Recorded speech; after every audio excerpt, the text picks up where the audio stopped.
মানুষ নিয়ে আমরা জেলা পরিষদ গঠন করবো।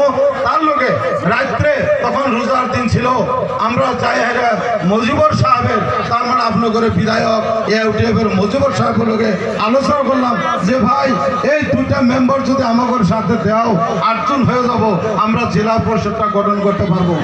আমি মোজামেল নিজে ওনার সাথে আলোচনা করলাম, আলোচনা করার পর কথা ফাইনাল করলাম।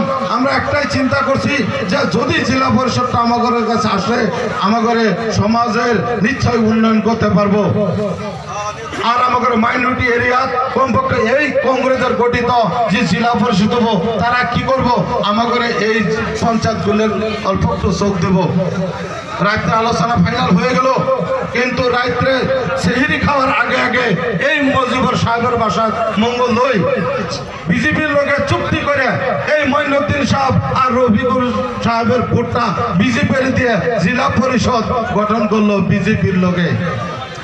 গতিকে এটা আপনাদের জানা দরকার যে আবার তারা আসতেছে যে তারা কি করব, যে আমরা বিজেপির লোকে যে গঠন করবো, তারা অলরেডি আলোচনা করে ফাইনাল করে দিচ্ছে। গতিকে এখন আপনাদের সামনে আসবো ওনাদের